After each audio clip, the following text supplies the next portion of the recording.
Bienvenidos de nuevo a la sala de torturas. En esta sección quisiéramos, en cierta forma, invitarlos aún más a que tengamos más discusión interactiva, porque lo que queremos aquí originar son varias inquietudes relacionadas con cómo vamos a utilizar estos estándares o cómo nos vamos a ajustar a los estándares en nuestras prácticas contractuales y cómo esos cambios o ajustes también tienen efectos en las regulaciones que nos rigen nuestro negocio. Entonces, los tópicos que le estamos proponiendo para discutir son, por un lado, qué ajustes tenemos que hacerle a los contratos actuales. De cierta forma, mi tocayo don Rafa lo estaba insinuando. Estas nuevas normas nos obligan de alguna manera a ajustar el contenido que tenemos en los contratos actuales.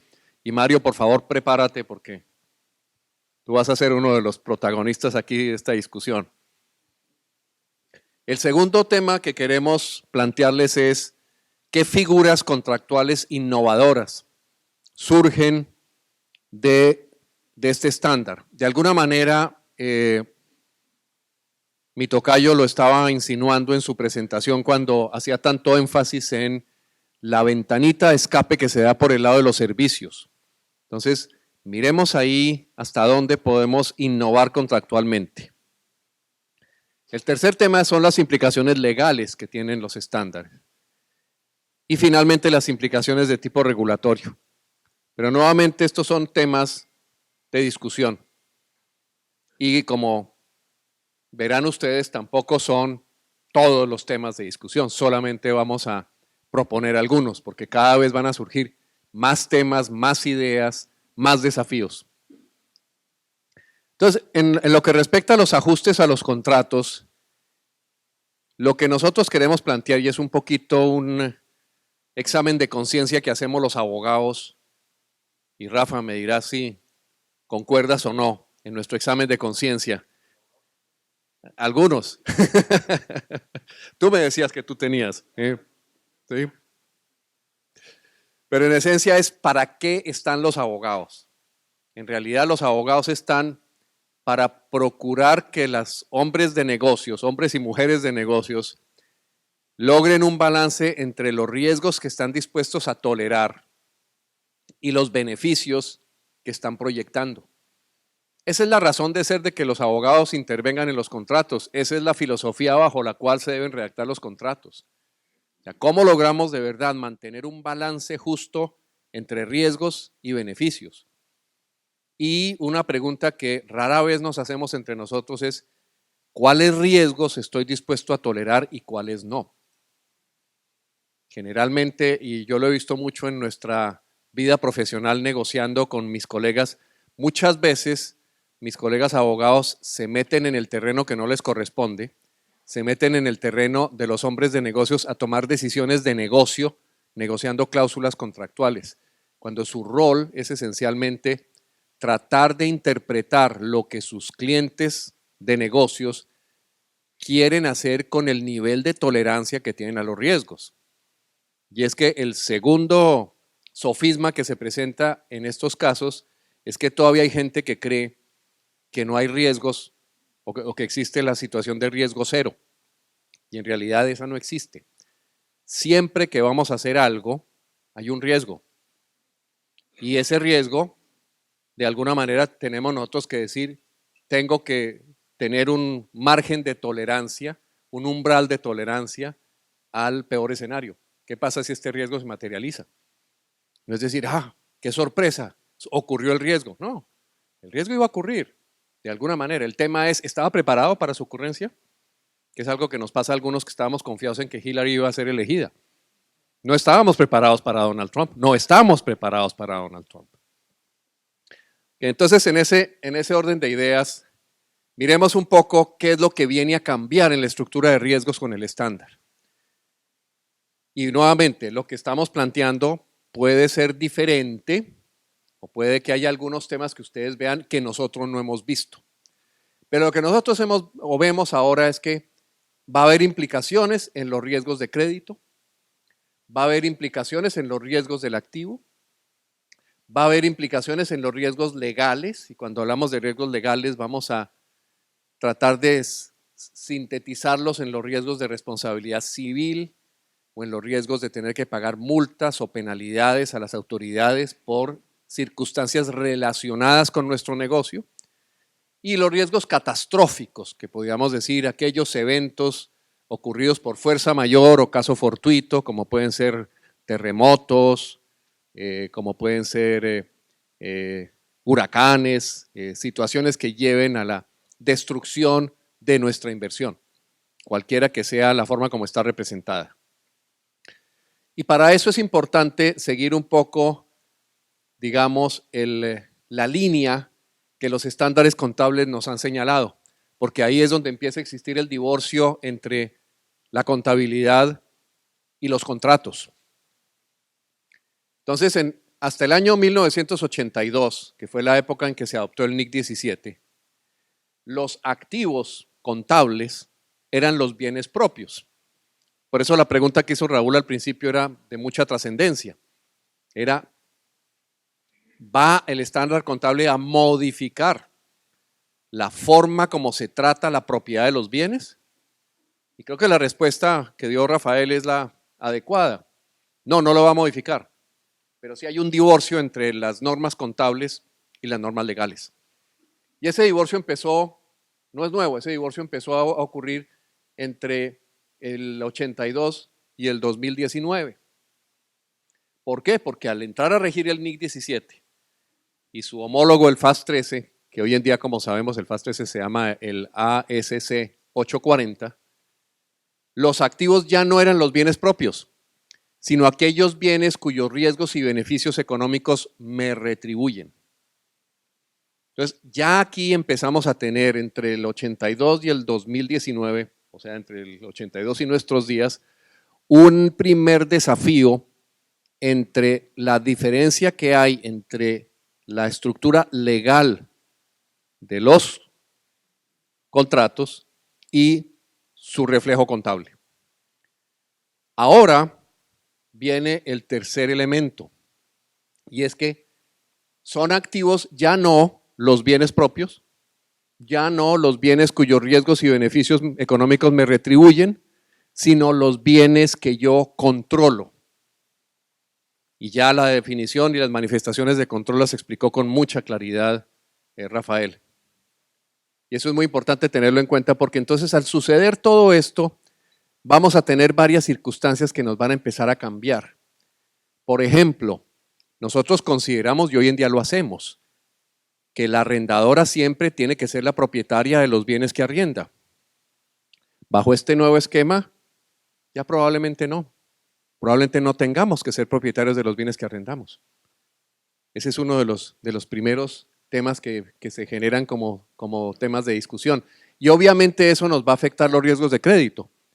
Porque si yo, siendo propietario, podía estar tranquilo en el caso de incumplimiento de mi cliente, porque el ejercicio de mi derecho de propiedad me permitía recuperar el bien de manos del arrendatario, de pronto bajo este nuevo esquema donde yo simplemente estoy entregando bienes que controlo y a lo mejor ni siquiera soy dueño, pues obviamente me va a cambiar mucho el perfil de los riesgos de crédito.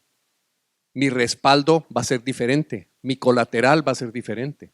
Entonces aquí vamos a tener varios cambios importantes en la medida en que tengamos que adaptarnos a las nuevas estructuras. Entonces miremos un poco desde el punto de vista de los riesgos de crédito. ¿Qué hay, digamos, que pueda tener una implicación de cambio? Por un lado, y aquí es importante mencionar porque son a los que han asistido a los foros anteriores, hemos venido tratando mucho un tema y hemos invitado varias veces a un funcionario del Banco Mundial que ha estado trabajando en ese proyecto, y es que el registro de garantías mobiliarias se ha convertido en una de las tendencias más importantes que afectan nuestro negocio desde el punto de vista del respaldo de los riesgos de crédito. ¿Qué es el registro de garantías mobiliarias? El registro de garantías mobiliarias Es un registro, como su nombre lo indica, que se lleva en una entidad, digamos, respaldada por el Estado, respaldada por la ley, que hoy por hoy se maneja a través de la Internet, o sea, son registros online que permiten hacer un seguimiento de quienes tienen un derecho de privilegio o un derecho real de garantía sobre determinados bienes. El origen de esa tendencia legislativa está en las Naciones Unidas, en la Comisión de Naciones Unidas para la Unificación del Derecho Comercial Internacional, la UNCITRAL, y ha sido también trabajo de un grupo que está centrado en Phoenix, Arizona, que desde hace mucho tiempo venía promoviendo una ley modelo de garantías mobiliarias. De hecho, la Organización de Estados Americanos, la OEA, tiene esa ley modelo de garantías mobiliarias desde el año 2000. Pero el Banco Mundial decidió ponerlo como una de sus prioridades y entonces en varios países se reformó la ley. Muchos de ustedes lo saben. En México se reformó el Código de Comercio y se creó el RUC, el Registro Único de Garantías. Entonces ahí los expertos mexicanos que están en la misma mesa y otros más atrás y otras nos van a dar un poco más de detalle de cómo funciona el sistema en México, porque eso es importante. En Costa Rica, en Honduras, en Guatemala, lo que pasa es que el de Guatemala salió un poquito cojo, pero está. Existe también el mismo sistema de registro de garantías mobiliarias. En Perú es uno de los que está cojo, pero existe. En Colombia, en cambio, camina muy bien. La verdad es tal vez el Banco Mundial lo cita como su programa bandera, porque la plataforma de Internet que utiliza es realmente la mejor de todos los sistemas que se conocen. No tanto por la ley, que en general el texto es el mismo. Pero, ¿por qué es relevante esto? Esto es relevante por dos razones. Primero, porque ya la existencia de un registro de garantías mobiliarias permite hacer seguimiento y permite informar a terceros acerca de los bienes que nosotros estamos entregando. Pero además nos genera una competencia. Y es que cuando nosotros estamos compitiendo entre hacer leasing o el banco ofrecer un crédito con garantía mobiliaria, pues la diferencia está en que el banco le pide al cliente que firme el pagaré y sube online el registro de la garantía mobiliaria, en tanto que nosotros tenemos que negociar unos contratos de varias páginas y varias cláusulas con el cliente. Entonces nos genera un problema, digamos, de front office, como diría Roberto, que puede ser un problema serio en la medida en que nos hace perder clientes. Ahora, por el otro lado, lo que nos queda como consuelo es que desde el punto de vista legal, nosotros como arrendadores tenemos mejor privilegio que el banco que tiene una garantía mobiliaria, porque los bienes que están entregados en arrendamiento o en leasing son bienes propios de la arrendadora, por eso hablábamos del derecho de propiedad, y no están entrando a la masa del quebrado en caso de insolvencia del cliente. En cambio, los de garantía mobiliaria, cuando tienen privilegio, entran a la masa. Entonces, esa es una diferencia importante que no hay que perder de vista. Correcto. Entonces, el tema está porque es muy discutido también si los contratos de arrendamiento puro, ¿sí? Si los equipos que forman parte de contratos de arrendamiento puro deben o pueden registrarse en el registro de garantías mobiliarias. En algunos países ni siquiera los dejan registrar. No sé si es el caso en México, Raúl. No está previsto el registro del contrato de arrendamiento puro.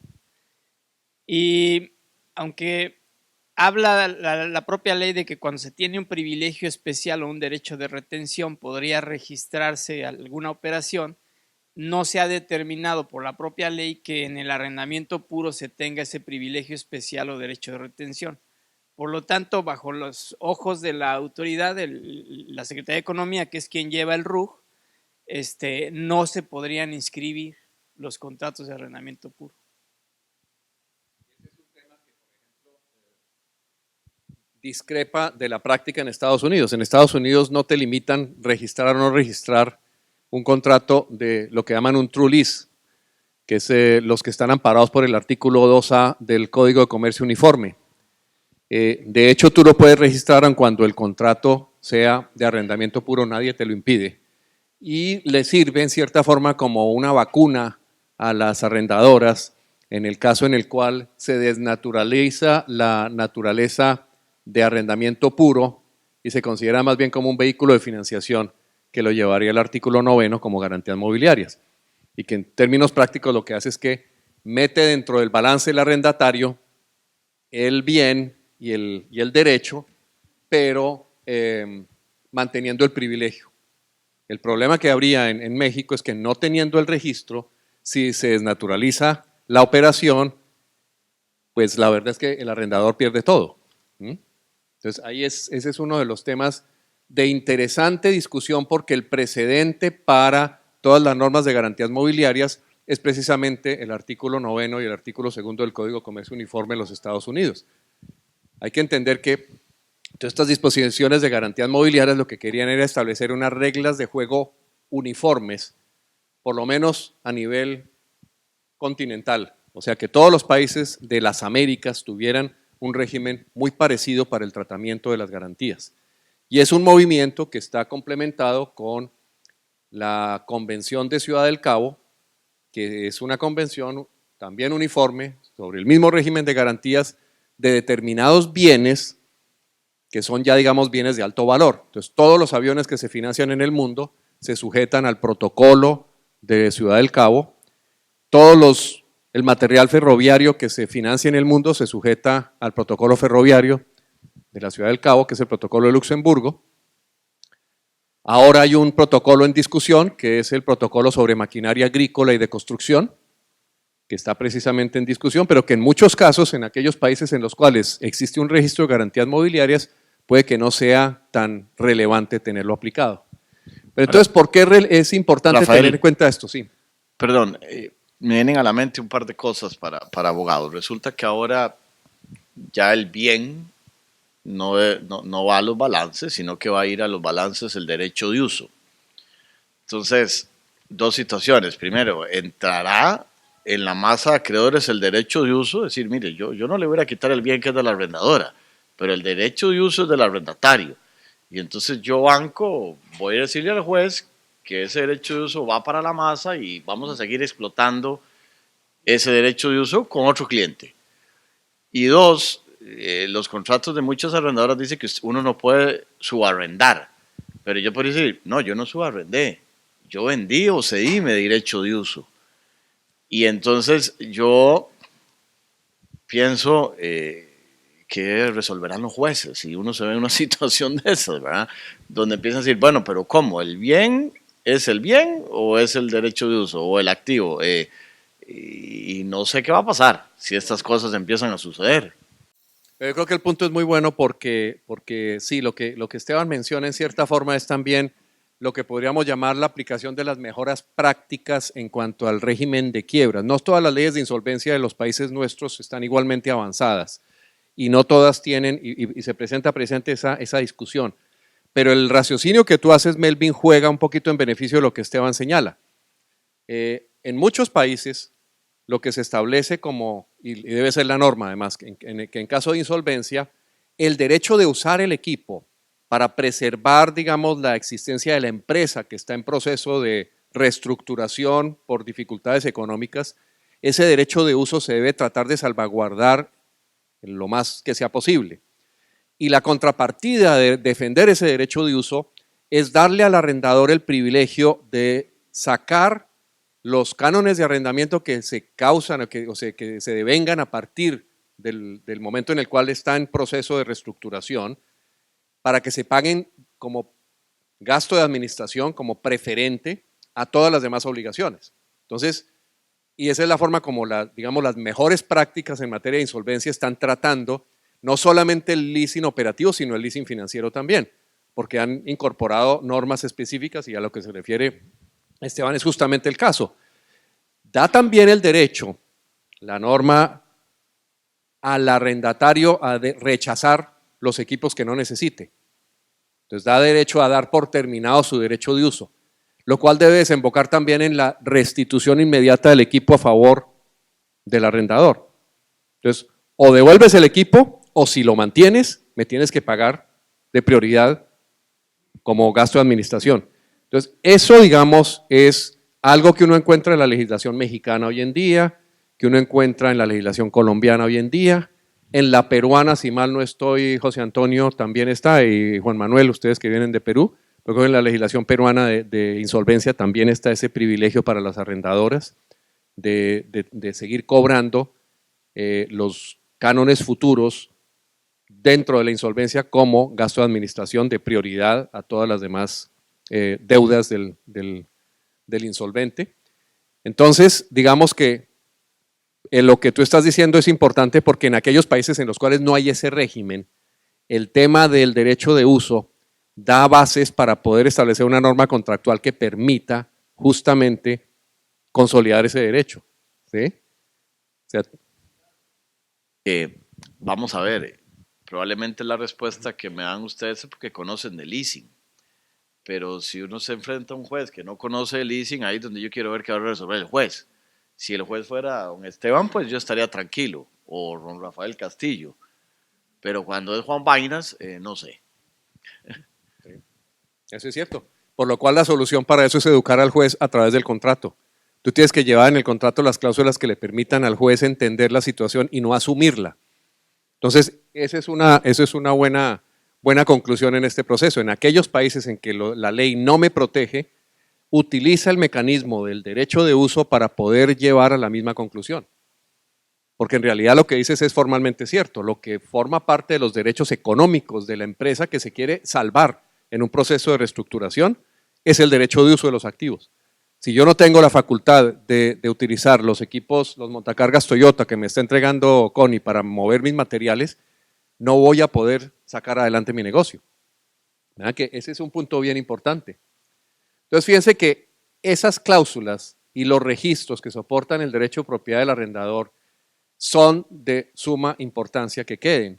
Y justamente uno de los posibles cambios contractuales que habría que establecer es precisamente el que Melvin está definiendo, para que en los casos de insolvencia yo tenga una herramienta que me permita a mí convencer a los jueces que el tratamiento que le debía dar es ese, del derecho de uso, con la contrapartida obvia de que el arrendador tiene que seguir cobrando el canon de arrendamiento correspondiente a ese derecho de uso.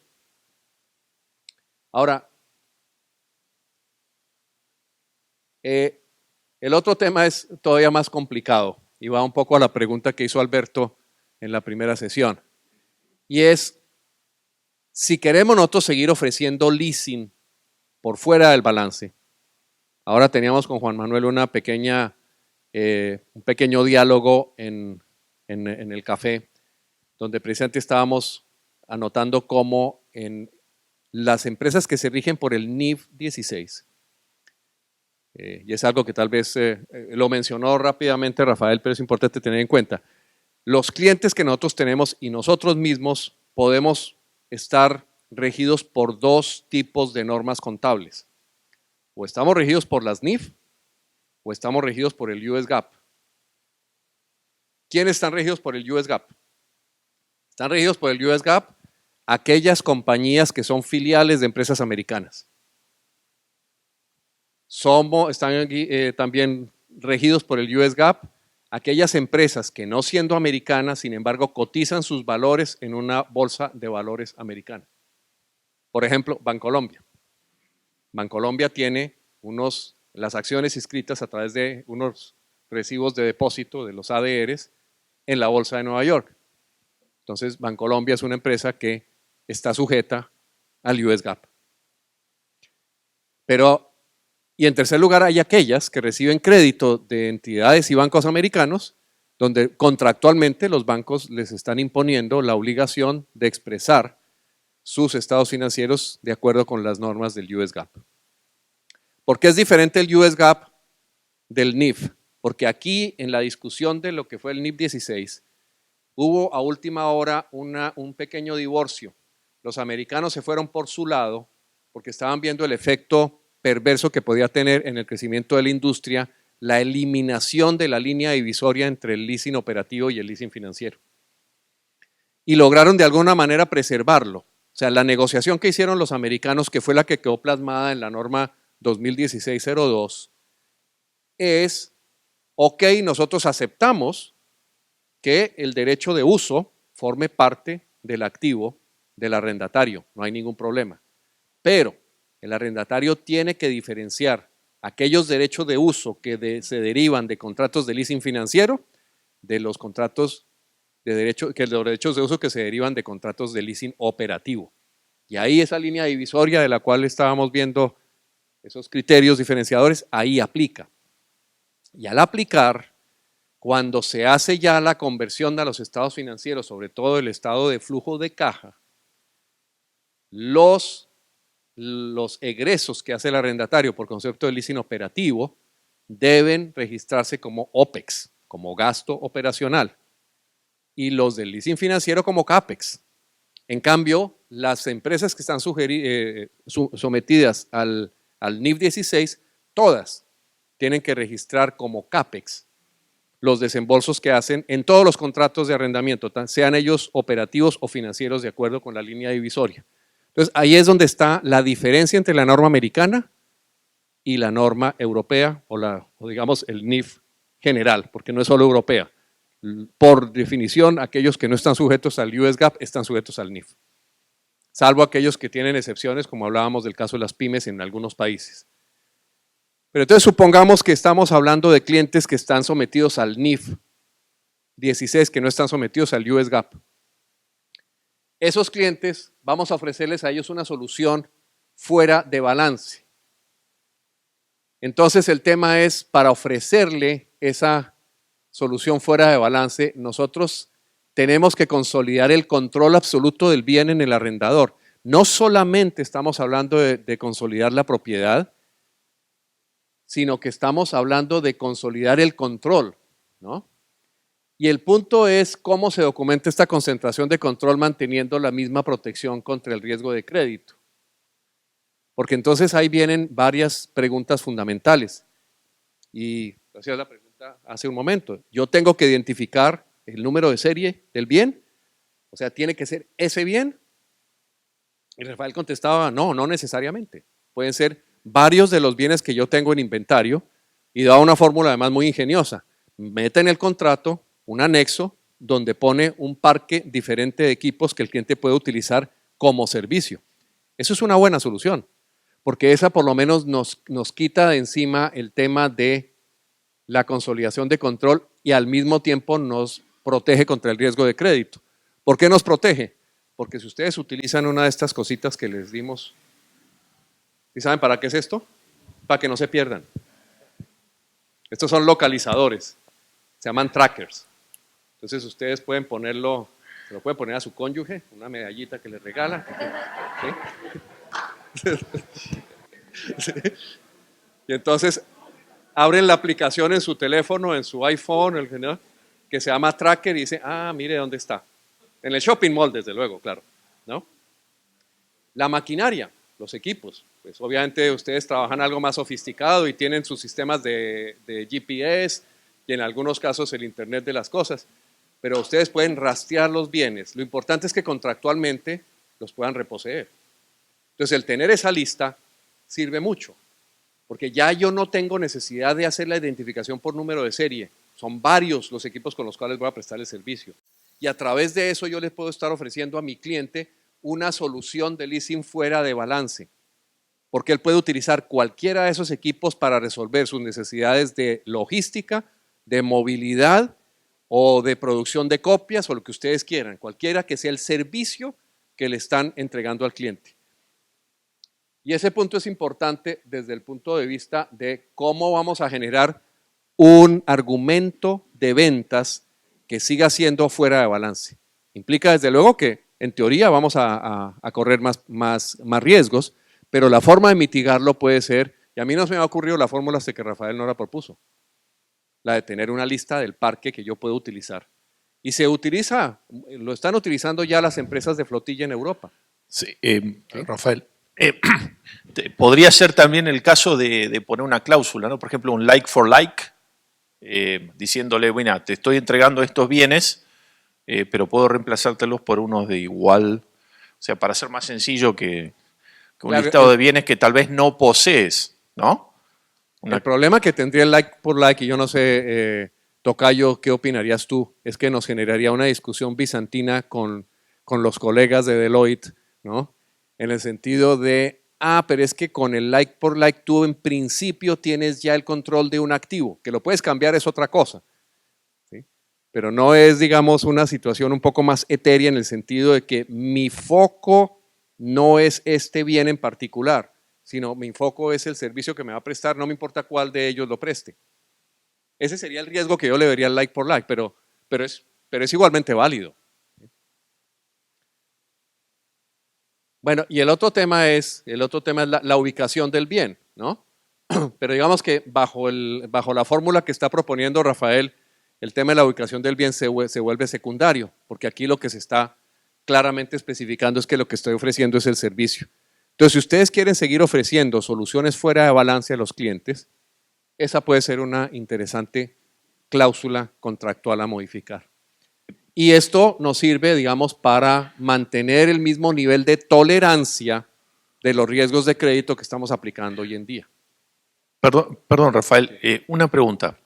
En el caso de un leasing operativo, cuando estás diciendo eso nos posibilitaría dejar fuera de balance, estamos hablando del residual fuera de balance. No, en realidad los pagos. Si o sea, lo que estamos hablando es de que ya no tienes que llevar los pagos contractuales a un derecho de uso, sino que se vuelven un gasto por concepto de un servicio. Ahí es donde está la diferencia. No sé si estamos siendo claros en eso. O si le pido ayuda aquí a mi tocayo. Pero esa es la diferencia. No, aquí no estamos hablando del residual porque estamos hablando del tema del arrendatario, ¿no? Los pagos que hace el arrendatario. Si los pagos que hace el arrendatario para que los pagos sean fuera de balance, tienen que ser un servicio. La forma para que sean servicio es precisamente que el bien no sea el foco central de la prestación que le está dando la arrendadora, que entre otras cosas de pronto tiene que cambiar el nombre a operadora o qué sé yo, ¿no? Porque ya en realidad no estamos entregando en arrendamiento el uso del equipo, estamos entregando la operación del equipo, estamos prestando el servicio para que sea fuera de balance. Perdón, no sé si estamos claros en... Ok, ahora hablemos un poco de los riesgos del activo y estoy aquí pisando terrenos de expertos que están aquí, entre otras cosas Alberto, ¿no? Pero en esencia es... Cuando yo no cedo el control del bien al arrendatario, ya necesito definir contractualmente cosas que antes no definía, porque yo antes le decía al arrendatario, bueno, usted tiene que asumir la operación del bien. Ahora la pregunta es, contractualmente yo tengo que definir quién asume la operación del bien. ¿Quién es civilmente responsable por los daños que cause el bien? ¿Es el arrendador? ¿Es el arrendatario? ¿Sí? Si es el arrendatario, hay un argumento válido para que el arrendatario diga, es que yo soy responsable porque yo estoy controlando el bien. ¿Sí? O no tanto el arrendatario, sino el auditor del arrendatario. ¿Sí? Entonces ahí es donde viene el tema, ok, ¿cómo vamos a manejar el tema de la responsabilidad civil? ¿Quién va a ser civilmente responsable por los daños que cause el bien? ¿Quién va a responder por los impuestos, tasas y multas, incluyendo las fotomultas en los casos de los vehículos, que se le impongan al bien? Volvemos a lo mismo. Si yo descargo eso en el arrendatario, claramente el arrendatario termina llevando al activo el derecho de uso y la operación pues naturalmente no será fuera de balance. Ahora, ¿es eso algo relevante? Por eso es lo que nosotros tenemos que entrar a definir nuestro nivel de tolerancia de riesgo. ¿Voy a tolerar entonces que los riesgos del activo los tenga yo que ir asumiendo contractualmente o no? Y ese es parte del modelo de negocio. Sí, Alberto.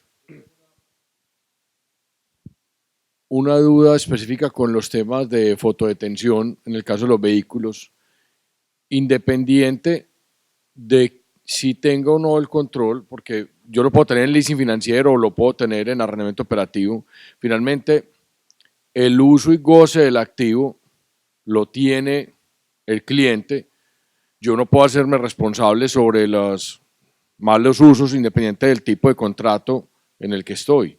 Entonces yo creo que habría que diferenciar ahí, digamos, el tema de los impuestos, las tasas, estoy completamente de acuerdo. Yo lo puedo tener en leasing financiero, arrendamiento operativo, diciendo los impuestos van en su, como hay vocación de compra, pues usted se encarga de pagar los impuestos, o en el tema de arrendamiento operativo yo los taso y los impongo implícitamente en el canon.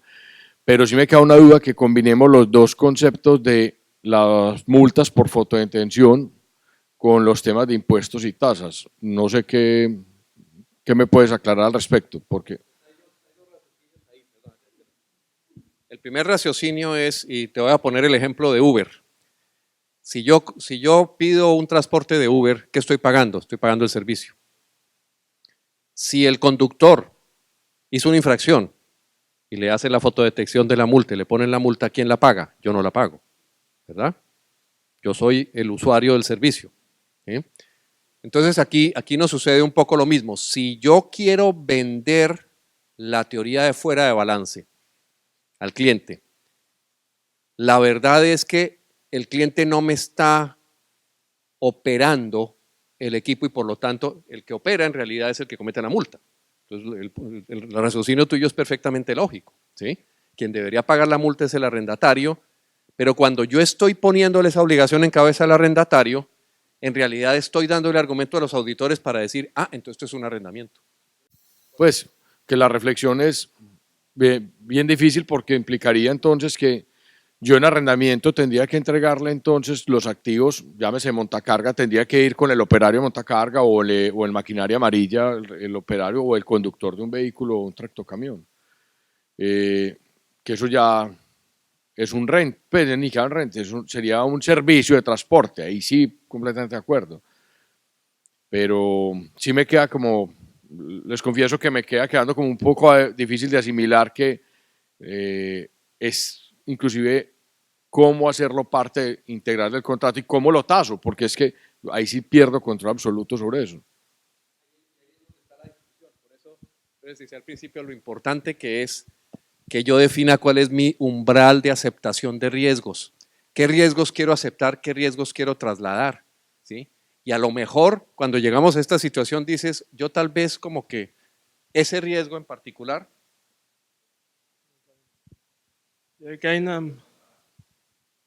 Digo que en ese tema ahí lo que es bien delicado el tema de Hell or High Water de los contratos, donde entras a ese mundo de los servicios y en la medida en que satures a lo mejor los contratos o busques nuevas figuras con temas de servicio, pues se abre el tema de qué tantas liabilities tiene la arrendadora por prestar un servicio o qué tanta obligación del cliente es la del pago si esos servicios se dejan de prestar por alguna cuestión como esto que comentas ahorita. Si tienes que ponerte un operador en uno de tus equipos y ese operador defaultea, pues en automático a lo mejor el pago de tu renta o de tu servicio pues se va a ver comprometido y eso te afecta pues toda la estructura financiera del negocio o el descuento o el fondeo que tengas. Entonces, esos contratos de la parte de servicio, sí, por supuesto, es algo a lo que nos estamos enfrentando ahorita y ver cómo armarlos, de lo que decías, dónde buscar esa línea fina entre el negocio y ver que sucede el negocio, pero que el modelo de negocio se siga manteniendo, ¿no? No por buscar seguir haciendo negocio te vas a meter a un lugar o un pantano donde nadie te va a ayudar a la hora de tener un pleito o un conflicto legal. Entonces, sí se vuelven estructuras más complejas que un simple contrato de arrendamiento. ¿Por qué? Porque tienes que blindarlo. O sea, tienes que blindar el pago o la obligación de pago. ¿Y cómo lo blindas?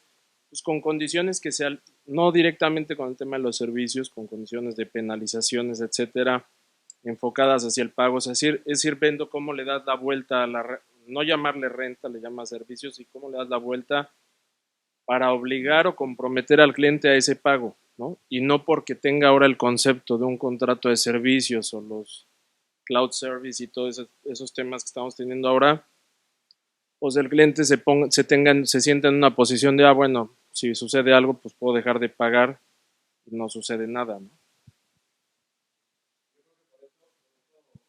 El balance sobre las piedras, ¿no? Porque la pregunta en general que hay que hacernos es, frente al riesgo de perder un negocio porque el cliente quiere una solución de fuera de balance, yo estoy dispuesto a asumir los riesgos de crédito y los riesgos del activo que están asociados a darle gusto al cliente. Esa es la pregunta de fondo. ¿Sí? Y el riesgo de cancelación, que es uno de ellos, y nos vamos a referir a eso un poco más en detalle cuando hablemos de los managed services, ¿sí? Porque ese es todavía más importante, pero digamos ese es el fondo de la discusión. Aquí, naturalmente que no vamos a sacar en blanco y negro una posición uniforme. Lo que nosotros queremos es sembrarles a ustedes la inquietud de cómo quieren ustedes, de acuerdo con su perfil, cultura de negocios, modelo de negocios, decisiones de negocios, cómo quieren ustedes manejar este tema. A lo mejor la decisión de negocio es decir, ¿sabes qué? No voy a ofrecer soluciones fuera de balance. Como muchos ya hoy en día dicen, yo no hago leasing operativo, yo no hago arrendamiento puro, hago solamente arrendamiento financiero. Es cómo vas a definir tu modelo de negocio en función de cuál es la tolerancia de tu riesgo. Pero si ya te vas a meter a ofrecer este tipo de soluciones, lo importante es decir, bueno, cuando yo lo hago, ¿cómo voy a cubrir entonces todos estos riesgos? Que naturalmente la respuesta que se está dando un poco, perdón, en principio en todo este tema es, para darte una solución fuera de balance, yo tengo que quitarle esa carga al cliente. Y de alguna manera tengo o que asumirla yo directamente o conseguir una solución, un tercero o algún otro mitigante que me permita a mí descargarme en el efecto que me puede producir el que alguno de estos riesgos me estalle en la cara, ¿no? Ese yo creo que es el tema de fondo acá. Pero surge otra inquietud y es la siguiente. Si yo necesito crecer, generalmente mis contratos, es lo bonito que tiene este negocio, mis contratos me generan la garantía de mis acreedores. Yo puedo ofrecer como colateral los contratos que estoy celebrando. La pregunta es, en aquellos casos en los cuales ya están las leyes de garantías mobiliarias y la buena noticia, como alguna vez mi querido doctor Faustino aquí presente nos explicó con toda claridad, los derechos de crédito son parte de lo que puede ser objeto de garantía mobiliaria. Entonces, ya no se trata de asegurar el equipo, se trataría de garantizar los derechos de cobro de los, digamos, contraprestaciones de servicios, si se trata de contratos de servicio que se generan a raíz de esto. La estructura de las garantías mobiliarias serviría entonces para poder consolidar eso y ofrecerle ese tipo de garantía a los proveedores de fondos para nosotros. ¿Qué opinan ustedes? Aquellos que están familiarizados. Tú ves que sí, yo lo comparto.